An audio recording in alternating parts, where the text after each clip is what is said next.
Dignitaries on the dais, good afternoon, everyone, and good afternoon to all of you who have come to attend.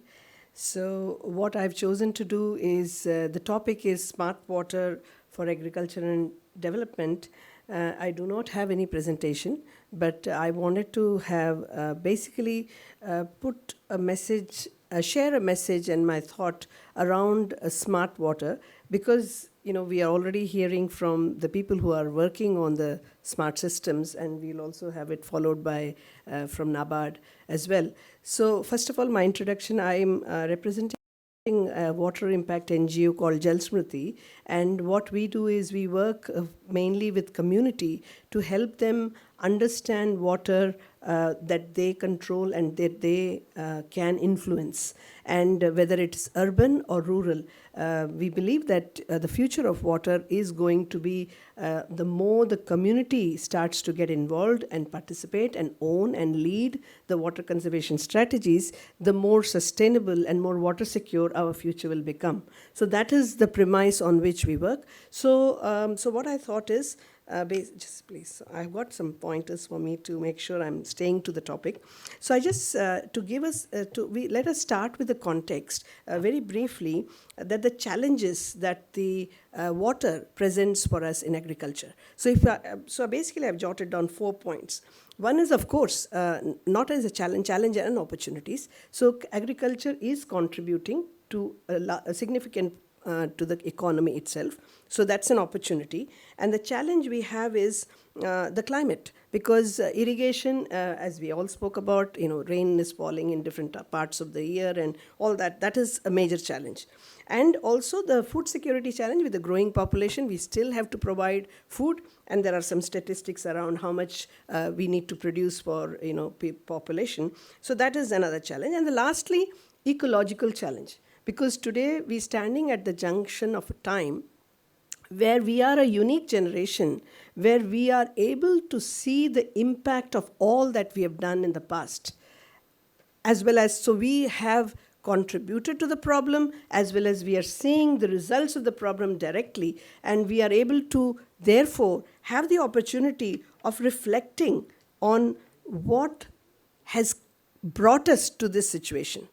So I believe that if we do not take that opportunity to actually, before we jump to solutions, or while we are navigating through the solutions, it is extremely important to actually reflect on what has actually brought us to the water crisis. What is the current situation? Why are we in this current situation? And it is important to dwell on it rather than just brush and jump to the solution. So in that aspect, so if we were to look back at where did we as India as a nation, what was our agriculture practices? So if we take it back to there and where we are today, we can reflect on the lessons, some of the lessons we can learn and make sure we do not repeat the mistakes. So in that, in looking back, I have jotted some points. One is that there is a history that apparently a British botanist who was sent to India to study the farming practices of India so that they can teach the farmers how to farm. And that botanist who came, he was honest. And when he went on studying, what he noted was, I came here to teach the farmers, but what I'm learning from here is actually I'm learning more than I can teach. So what that basically, and there's a lot that has been documented in history, that the farming practices in India were very much very context based on, because the entire our subcontinent is so varied in agroclimate and the soil profile, etc., that every region developed its own farming and irrigation practices. So that is very, very important to understand, that this problem that we say that we have this varied climate and varied, and it's not happening, rain is not happening all throughout the year, so we have to do something about it. We have already dealt with it. We had good practices to deal with that very unique situation that we have. And of course, we all know about the traditional rainwater harvesting systems, structures that were built by the community and owned and managed by the community. as well as irrigation systems in various parts. There are historical evidences where we have had very good irrigation systems that actually captured the water and diverted it. So basically what I'm trying to say is, so now that we have looked back and seen that we have got some heritage to look up to and know that there are ways, and also reflect on something happened which changed the whole practice. And of course, some of the markers are, one of the most important markers is the Green Revolution, we all know about, which introduced and took us away from the natural way of doing. And again, as humans, we are allowed to make mistakes. And we wanted to, grow a lot of food and therefore took on those practices. But here we are today. World over, that we are all recognizing, and now world over we are recognizing we need nature-based solutions, we need ecological restoration. All these things we talk about as solutions. But what is important is, so what I want to say is, if we define smart water, it's a common definition of smart water is using technology to make things smarter. But I would like to redefine. If we were to redefine smart water, or maybe say smarter water, that's smart water, if using technology is smart water, then what is smarter water? So smarter water would be water management that works in line with the principles of nature. And that would be smarter. And I would also conclude this presentation not by ignoring the technology, but I also have a conclusion about that. So let us agree that we need smarter water, which is about managing water in line. Because if we don't do that, what we are really doing is, if we make technology as the focus to solve the problem, then we are putting the cart before the horse.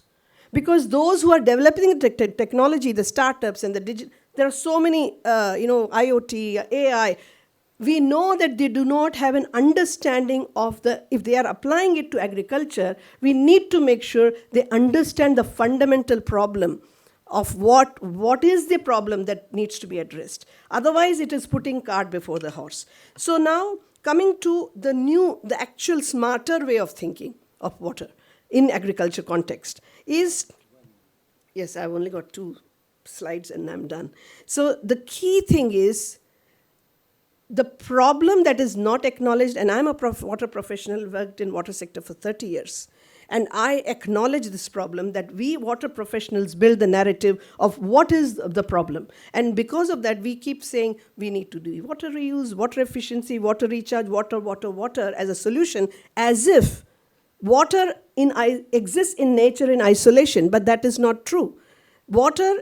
The way water has sustained in nature is because of the interrelationship with the water and the vegetation, the natural water cycle, which we learn in school and we forget about. Is the water in relation with the vegetation, in relation with the soil, that is what sustains water. So if we are to go towards sustainable water management, we have to acknowledge explicitly. Of course, we know it, but in the context of water management, we also need to see that we are having solutions that are related to, how do we improve the soil so that watershed structures work? How do we do the farming in a way the soil is alive? Because alive soil is what gets water in the ground. Otherwise, it is not happening. How do we make sure that we have vegetation in a way that actually brings rain? Because that's the role of vegetation. It brings rain and it also plays the role of the infiltration. So basically, going back to the basics, going back to the fundamentals of what sustains water.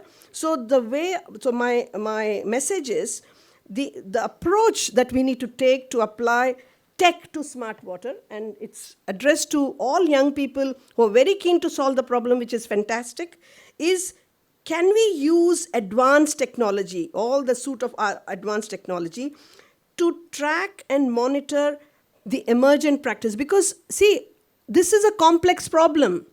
Complex problem is different from sending rocket to the moon, which is a complicated problem, where you have a clear idea and you just do it. But this is not the case. So you have to understand, can we learn from how nature works and then keep, because you have to track and monitor. That will inform you how do you scale and how do you, these fundamental solutions we are talking about, that watershed structures are the basic fundamental in terms of managing the water cycle itself, restoring the water cycle and protecting the water cycle.